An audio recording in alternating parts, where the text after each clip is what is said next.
ആലോചിച്ച് നോക്ക്, എവിടേക്കാണ് നമ്മുടെ ജീവിതം പോകുന്നത്?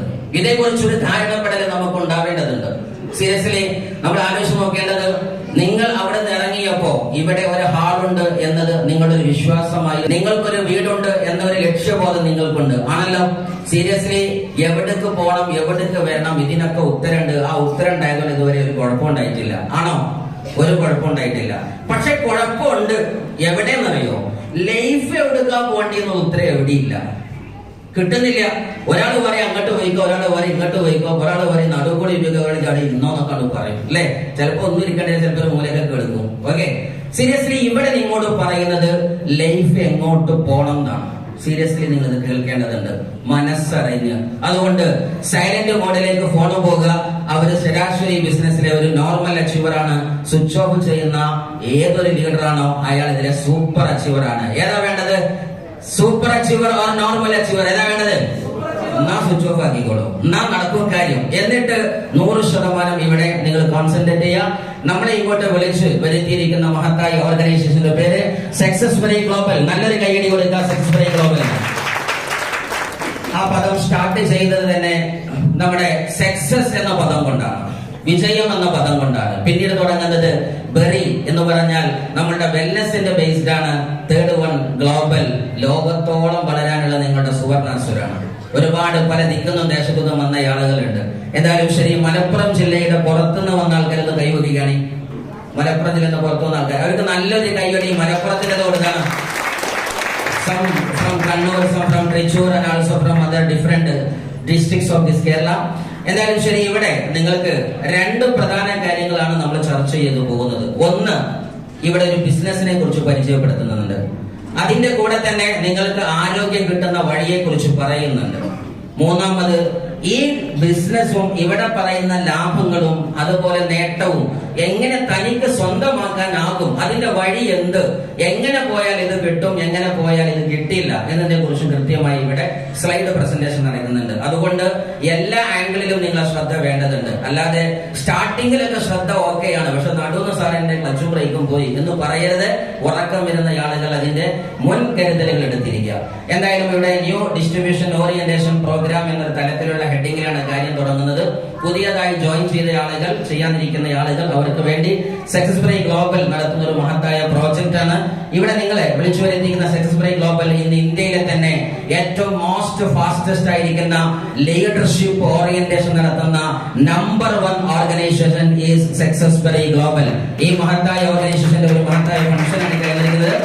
ആ SBG നിങ്ങളെ വിളിച്ചിരിക്കുന്നത് ഇന്ന് ഒരു പ്രധാന ഒരു സബ്ജക്ട് നിങ്ങളോട് പറയാനാണ്. നമുക്കൊക്കെ അറിയാം, ജീവിതത്തിന്റെ മുന്നിൽ നമുക്ക് ഉത്തരം കിട്ടാത്ത, ഇനിയും ഉത്തരം വേണ്ട രണ്ട് കാര്യം. ഒന്ന് ആരോഗ്യമാണ്, മറ്റൊന്ന് വരുമാനമാണ്. സ്വർണം ഏതൊക്കെയാണ്? First one is income, next one is the immunity. ഏതൊക്കെയാണ് രണ്ടെണ്ണം? ഒന്ന് ഇൻകം ഉണ്ട്, മറ്റൊന്ന് ഇമ്മ്യൂണിറ്റി ഉണ്ട്. ഈ രണ്ട് സാധനത്തിലുള്ള ഓട്ടമാണ് നമ്മുടെ ലൈഫിലൂടെ നീളം. സീരിയസ്ലി ആലോചിച്ച് നോക്ക്. ഉത്തരം കിട്ടാത്തതിൽ ഏറ്റവും പ്രധാനം ഒന്ന് ഇൻകം തന്നെയാണ്. വരുമാന മാർഗം എങ്ങനെ? ശരിക്കും ആലോചിച്ച് നോക്ക്. മക്കളെ ഏത് സ്കൂളിൽ കൊണ്ടുപോകണം തീരുമാനിക്കുന്നത് പോക്കറ്റാണ്, അല്ലെ? തന്റെ വീട്ടിലേക്ക് മണവാട്ടി ആര് കയറുമെന്ന്, ചെറുക്കൻ എത്ര കൊടുക്കും, പെണ്ണിന്റെ എത്ര കിട്ടും, എന്തൊക്കെ തീരുമാനിച്ചാലും കല്യാണത്തിന്റെ സദസ്സിലും ആദ്യം വരുമാന മാർഗത്തെ കുറിച്ചുള്ള ചോദ്യചിഹ്നമുണ്ട്. സാമ്പത്തികമായി എങ്ങനെയാണ് ആ കല്യാണം നടത്തേണ്ടത്, മുന്നോട്ട് പോവേണ്ടത്? സീരിയസ്ലി ആലോചിച്ച് നോക്കുക. എന്തിനേറെ ഒരു ശരാശരി നമ്മൾ പറഞ്ഞാല് മര്യാദക്കൊരു മലയാളി, ഞങ്ങളെ മുസ്ലിം സമൂഹത്തിന് മരിക്കാൻ മിനിമം ഒരു 10,000 രൂപ വേണം, എന്നാലും മരിക്കാനുള്ള യോഗ്യത ഉള്ളൂ. കാര്യം പള്ളിക്കാട്ടിൽ ഇത്ര റുപ്യന്റെ റേറ്റ് ഉണ്ട്. സീരിയസ്ലി ആലോചിച്ച് നോക്കുക. പൈസ ഇല്ലാതെ മരിക്കാൻ ഒരു യോഗ്യത ഇല്ല, അല്ലെ? മറ്റേ സ്ഥലത്ത് ദഹിപ്പിക്കാനൊക്കെ കാശ് വേണം, ആണോ അല്ലേ? അപ്പൊ സീരിയസ്ലി ഇന്ന് പ്രധാന പ്രശ്നം ഏതാണ്? പൈസയാണ്. സോ സീരിയസ്ലി ആലോചിച്ച് നോക്ക്. പൈസ എന്ന് പറയുമ്പോൾ രണ്ട് പ്രധാന കാര്യം മനസ്സിലാക്കേണ്ടത്. ഇതിന്റെ മുന്നത്തെ സ്ലൈഡുകൾക്ക് വേണ്ടിയാണ് ഞാൻ ഈ വിശദീകരണം പറയുന്നത്. ഇത് വന്നാലേ ഒരു അലൈൻമെന്റ് കിട്ടുള്ളൂ. സീരിയസ്ലി ആലോചിച്ച് നോക്കുക.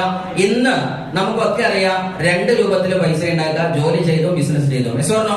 പക്ഷെ നിങ്ങൾ ആലോചിച്ച് നോക്കേണ്ടത്, ഇന്ന് ഈ റോഡ് സൈഡിൽ പൊങ്ങി നിൽക്കുന്ന 10 കോടിയുടെ വീടാവട്ടെ, റോഡിലൂടെ പറക്കുന്ന 1 കോടിയുടെ കാറിന്റെ ഡ്രൈവിംഗ് സീറ്റിലിരിക്കുന്ന മുതലാളിയാവട്ടെ, അത് PhD പാസ്സായ, ഡോക്ടറേറ്റ് പാസ്സായ, അതല്ലെങ്കിൽ വലിയ വലിയ BSc കെട്ടുമാറാപ്പെട്ട് നിൽക്കുന്ന വ്യക്തിയല്ല. ഒരു പക്ഷേ 90%വും ഈ ബിസിനസിന്റെ ലോകത്ത് കടക്കുകയും സർട്ടിഫിക്കറ്റിന്റെ ഭാഗം തൊട്ട് തീണ്ടാതിരിക്കുകയും സ്കൂളിന്റെ പടിവാതിൽ കടന്ന് നടക്കാതിരിക്കുകയും ചെയ്ത ഒരു ബിസിനസ്മാൻ ആയിരിക്കും ഈ വലിയ സൗഭാഗ്യത്തിനുടമ. സ്വർണ്ണോ? നിങ്ങളുടെ നാട്ടിലൊക്കെ അങ്ങനെ തന്നെയല്ലേ? ആലോചിച്ച് നോക്കി നിങ്ങൾ ശരിക്കും. ഒരു പക്ഷേ നിങ്ങൾക്ക് ഓർമ്മ ചെയ്യണമെങ്കിൽ നിങ്ങളുടെ നാട്ടിലെ പിന്നാമ്പുറത്തെ ചിന്തയിലേക്ക് നിങ്ങൾ നോക്ക്. അങ്ങനെയെങ്കിൽ നിങ്ങളുടെ 15 കൊല്ലം 20 കൊല്ലം മുമ്പ് പഠിപ്പിച്ച അതേ അധ്യാപകൻ അതേ സ്കൂട്ടി മേലെ എപ്പോഴും ഇരുന്നുണ്ടാവും, നിങ്ങൾക്ക് കാണാൻ പറ്റും. പക്ഷെ അതേ അധ്യാപകന്റെ കുട്ടി ഒരു പക്ഷേ ആ സ്കൂളിന്റെ മുന്നിൽ കൂടി പോകുന്നത് ബെൻസിലായിരിക്കും. 5 വർഷത്തെ ബിസിനസ്സിലെ മാറ്റം. സ്വർണ്ണോ ജീവിതത്തിൽ ഏറ്റവും നല്ല ലക്ഷറി ലൈഫ് എൻജോയ് ചെയ്യുന്ന ആളുകൾ ഞാൻ മനസ്സിലാക്കുന്ന ജോലിക്കാരേക്കാളും ആര് തന്നെയാണ്? ബിസിനസ്സുകാര് തന്നെയാണ്. സോ ജീവിതത്തിൽ നല്ലൊരു വരുമാനം ഉണ്ടാക്കാൻ നല്ലത് ജോലിക്കും എത്രയോ മുതലിലാണ് ബിസിനസ്സുകൾ. പക്ഷെ ബിസിനസ് എങ്ങനെയായിരിക്കണം? അത് കാലോചിതമായിരിക്കണം. കാലമാണ് ബിസിനസ് പറയേണ്ടത്. എല്ലാ കാലത്തും ഒരു ബിസിനസ് രീതിയല്ല, ആണോ? ഒരിക്കലും അല്ല. ഓരോ കാലത്തിനും ബിസിനസ് മാറി മാറി കടന്നു വരും. നമുക്കറിയാം, പണ്ട് കാലത്ത് STD ബൂത്തിന്റെ കച്ചവടം ഉണ്ടായിരുന്നു, ആണല്ലോ? അത് അറിയുന്ന ആൾക്കാരൊന്നും കൈവയ്ക്കുകയാണ് അല്ലെ? നല്ല കാശ് ഉണ്ടാക്കിയിട്ടുണ്ട് നാട്ടുകാര്, ഉണ്ടല്ലോ. പക്ഷെ ഇന്ന് STD ബൂത്ത് കച്ചവടമാണോ? നെവർ. കാലം എന്തു പറഞ്ഞു? STD ബൂത്ത് തന്നെ ഫോൺ വിളിക്കാനല്ലേ? ഫോൺ വിളി ഇപ്പൊ നടത്തുന്നുണ്ടോ? ഉണ്ട്. പക്ഷെ എന്തില്ല? STD ബൂത്ത് എന്നുള്ള കച്ചവടം എടുത്ത് പോയിക്കണം, ആണല്ലോ? ഒരു 15-10 കൊല്ലം മുന്നേ നല്ലൊരു കച്ചവടമായിരുന്നു കമ്പ്യൂട്ടർ എഡ്യൂക്കേഷൻ, ആണല്ലോ? അന്ന് ഏതൊരു നാട്ടിലും മുക്കും മുലയിലും ഇപ്പതാ ഈ വെക്കേഷനൊക്കെ വന്നാൽ ഞാൻ അങ്ങനത്തെ ഒരു സ്ഥാപനത്തിന്റെ തലപ്പത്തൊക്കെ ഇരുന്ന വ്യക്തിയാണ്. അന്നൊക്കെ നമുക്കറിയാം 5 മണിയാകുമ്പോ ഉദ്യോഗസ്ഥന്മാർ വരെ കടന്നു വരും. 8 മണിയാകുമ്പോഴത്തേന് ഓഫീസ് പോവാൻ. അവര് MS ഓഫീസ് പഠിക്കാനും പല സയൻസ് പഠിക്കാനും വേണ്ടി, അതല്ലെങ്കിൽ പല നമ്മുടെ എന്താ പറയാ കമ്പ്യൂട്ടർ പരമായിരിക്കുന്ന ടെക്നോളജിക്കൽ ഐഡിയ കിട്ടാൻ വേണ്ടി കോഴ്സിന് വേണ്ടി 5 മണിക്ക് 4 മണിക്ക് ഒരു വരാൻ റെഡിയായിരുന്നു. പക്ഷെ ഞാൻ ചോദിക്കട്ടെ, ഇന്ന് നിങ്ങൾ എത്ര മക്കൾ ഈ വെക്കേഷൻ സമയത്ത് കമ്പ്യൂട്ടർ പഠിക്കാൻ പോകുന്നുണ്ട്? കുറവാണോ? കുറവല്ലേ? കുറവാണല്ലേ? പക്ഷെ അന്ന് കാലത്ത് അത് ബിസിനസ് ആയിരുന്നു. ഞാൻ ചോദിക്കട്ടെ, ഇന്ന് ഈ പ്രസന്റേഷൻ നടക്കുന്നത് വരെ കമ്പ്യൂട്ടറിലാണ്, എസ്ഓർണോ? പക്ഷെ ഇന്ന് കമ്പ്യൂട്ടറിന്റെ പരിപാടി എന്തല്ല, ഒരു ബിസിനസ് അല്ല. കാര്യം കുട്ടി പ്രസവിക്കപ്പെടുന്നത് ആപ്പിൾ മൊബൈലിലാണ്, എസ്ഓർണോ? ആ കുട്ടിക്ക് എന്ത് പഠിപ്പിക്കേണ്ട? കമ്പ്യൂട്ടർ പഠിപ്പിക്കേണ്ട ആവശ്യം ഇല്ല. ഓൾറെഡി അവൻ ഇൻബിൽഡ് സെറ്റ് ആയിട്ടാ വരുന്നേ. അപ്പൊ സ്വാഭാവികമായിട്ടും ബിസിനസിന്റെ കാര്യം തീരുമാനിക്കുമ്പോ ബിസിനസിന് തീരുമാനിക്കുന്ന ആണും പെണ്ണും ആദ്യം പഠിക്കേണ്ടത് കാലത്തെയാണ്, കാലോചിതമായ പ്രോജക്റ്റിനെയാണ്. യെസ്. അപ്പൊ അങ്ങനെയെങ്കിൽ ഇന്ന് ലോകം പറയുന്നു we are the fastest growing industry എന്ന് പറയുന്നിടത്ത് ഇന്ന് ലോകത്തിന്റെ നെറുകയിലെ ഏറ്റവും ടോപ്പ് ഇൻഡസ്ട്രിയുടെ പേരാണ് ഡയറക്ട് സെല്ലിംഗ് ഇൻഡസ്ട്രി. നല്ലൊരു കൈയ്യടി ഡയറക്ട് സെല്ലിംഗ് ഇൻഡസ്ട്രി. ആ ഡയറക്ട് സെല്ലിംഗ് ഇൻഡസ്ട്രിയെ കുറിച്ച് പറയുമ്പോൾ വേൾഡ് വൈഡ് സിനാരിയോ നമ്മൾ നോക്കുന്ന സമയത്ത് ഓരോ രാജ്യത്തും ഡിഫറെന്റ് തലത്തിലുള്ള കണക്ക് ഇവിടെ കാണുന്നുണ്ട്. നമ്മൾ ആലോചിച്ച് നോക്കുക, ഈ പ്രൊജക്ട് പറയുന്ന സമയത്ത് നമ്മളെ എന്താ പറയാ ബാലവരി ടീച്ചർ പറയും, കുടുംബക്കാര് പറയും, ചെറിയച്ഛനും വല്യച്ഛനും വെളാപ്പി മൂത്താപ്പി ഒക്കെ പറയും അതൊക്കെ ആളെ ചേർത്തുന്ന പരിപാടി, അല്ലെങ്കിൽ ഇന്നാലിന്റെ പരിപാടി, അത് മറ്റേ പരിപാടി, മറിച്ചേ പരിപാടി. ഇത് അറിയാത്തോ നല്ല നാവിട്ടരക്കാൻ ഒരു ശരാശരി മലയാളിയാണെങ്കിൽ അടിപൊളി ഉഷാറായിരിക്കും. സീരിയസ്ലി നമ്മൾ ആലോചിച്ച് നോക്കേണ്ടത് ലോകത്ത് ഇതുണ്ടോ ഇല്ലേ? ഇതിന്റെ യഥാർത്ഥ ഒരു സ്റ്റാറ്റിസ്റ്റിക്സ് പഠനം നിങ്ങൾ ശരിക്കും സോഷ്യൽ മീഡിയ ഉപയോഗിച്ചുകൊണ്ട് ഇന്ന് വിരൽത്തുമ്പിലാണ് ലോകം. ഏതൊരാൾ കുറ്റം പറയുമ്പോഴും ഒന്ന് ഗൂഗിളുമായി ഒന്ന് ചോദിച്ചാൽ ഉത്തരം കൃത്യമായിട്ട് പറഞ്ഞുതരും ഇത് എന്താ നടക്കുന്നത് എന്നുള്ളതിനെ കുറിച്ച്. നിങ്ങൾ ആലോചിച്ച് നോക്കുക, തായ്ലൻഡ് പോലുള്ള രാജ്യത്തുണ്ട്, USA ഉണ്ട്, ഓസ്ട്രേലിയ, കാനഡയില്, കൊറിയയില്, ജപ്പാന്, മലേഷ്യ തുടങ്ങി ഒട്ടനവധി രാജ്യത്ത്. മലേഷ്യയുടെ കണക്ക് തന്നെ പറയുന്നത് അവിടെ ഏകദേശം 3 കോടി ജനങ്ങളാണുള്ളതെങ്കിൽ അവർക്ക് ഏകദേശം വരുമാനമായിട്ട് 9,000 കോടി ആനുവൽ ഇൻകം ആയിട്ട്, അതല്ലെങ്കിൽ ടേൺ ഓവർ ആയിട്ട് ഡയറക്ട് സെല്ലിംഗ് ഇൻഡസ്ട്രി ഉണ്ടെന്ന് അവിടെ കൃത്യമായിരിക്കുന്ന കണക്ക് പറയാണ്. 3 കോടി ജനതയുള്ള രാജ്യത്ത് 9,000 കോടി എന്താ പറയാ ടേൺ ഓവറിലേക്ക് വരെ എത്തിയ കണക്ക് നമ്മൾ കാണുമ്പോൾ ഓൾ ഓവർ നമ്മുടെ ഇന്ത്യയിലെ കണക്ക് നിങ്ങൾ ആലോചിച്ച് നോക്ക്. 140ഓളം കോടി വരുന്ന ജനങ്ങളുണ്ട്. അതിനകത്ത് എത്രായിരം 9,000 കോടി ഉണ്ടെന്ന് നോക്കിയാൽ മതി. എത്ര 3 കോടി ഉണ്ടെന്ന് ആദ്യം നോക്കുക. 140ൽ എത്ര 3 അടിച്ചു നോക്കിയാൽ 1040 ഉത്തരം കിട്ടും. അതേ ഇൻറ്റു 9,000 കോടി ഗുണിച്ചു നോക്കുക. അത്രയും സാധ്യത ഡയറക്ട് സെല്ലിംഗ് ഇൻഡസ്ട്രിക്ക് ഈ ഇന്ത്യയിലുണ്ട് എന്നതാണ് നമ്മുടെ ഏറ്റവും വലിയ ഭാഗ്യം എന്ന് പറയുന്നത്. സീരിയസ്ലി മനസ്സിലാക്കും ഐഡിയസ്. ഇതാണ് ഇന്നത്തെ കണക്ക് കാണിക്കുന്നതെങ്കിൽ ആ ഇന്ത്യയിൽ ഇന്ന് ആകെ സ്റ്റാർട്ടഡ് ആയി നിൽക്കുന്നത് 0.0 അല്ലെങ്കിൽ എന്താ പറയാ 0.7%. അത്രയും വളരെ മൈക്രോ ലെവലിലെ ഡയറക്ട് സെല്ലിംഗ് ഇൻഡസ്ട്രി ഇന്ത്യയിൽ തുടങ്ങിയിട്ടുള്ളൂ.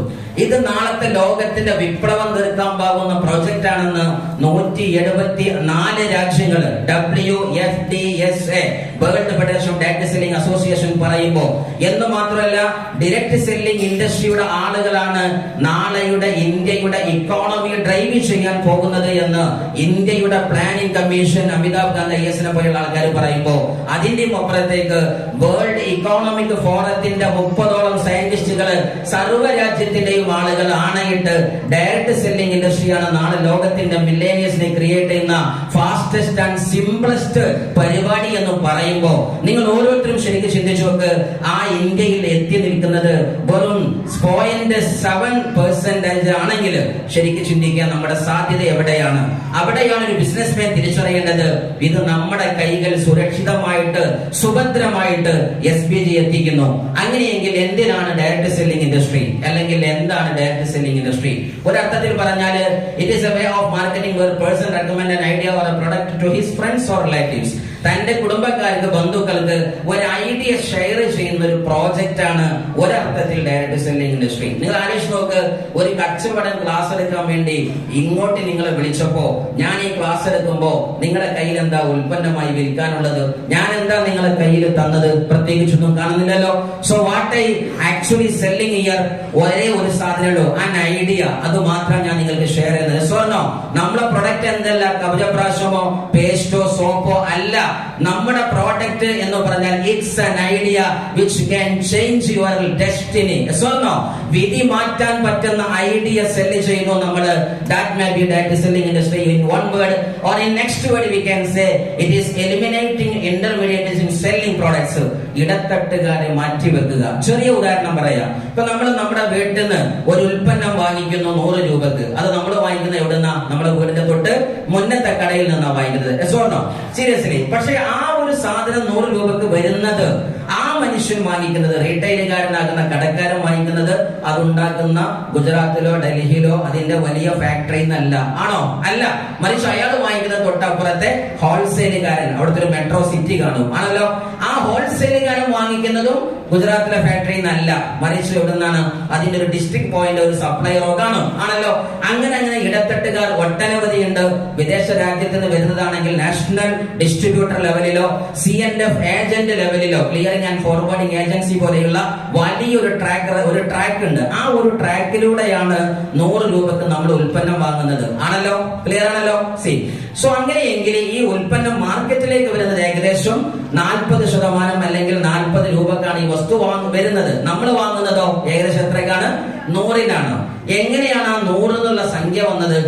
പ്രൊഡക്ഷൻ കോസ്റ്റ് 40 ആണെങ്കിലും ഡിസ്ട്രിബ്യൂഷൻ കോസ്റ്റ് 60+ ആഡ് ചെയ്തിട്ടാണ് ആ 100 വന്നത്. മനസ്സിലായോ?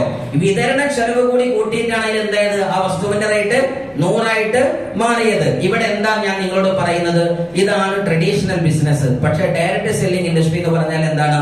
ആ ഇടത്തട്ടുകാരെടുത്ത 60% എലിമിനേറ്റ് ചെയ്യും. ആ പരിപാടിയുടെ ആൾക്കാരെ മാറ്റും. നേരിട്ട് ഉൽപ്പന്നം നമുക്ക് എവിടെ നിന്ന് കിട്ടും? മാനുഫാക്ചറിംഗ് യൂണിറ്റ് നിന്ന് കിട്ടും. മനസ്സിലായ ആൾക്കാർക്ക് കൈയടിക്കാം. ഓക്കെ, നല്ലൊരു കൈയടി ഡയറക്ട് സെല്ലിംഗ് ഇൻഡസ്ട്രി.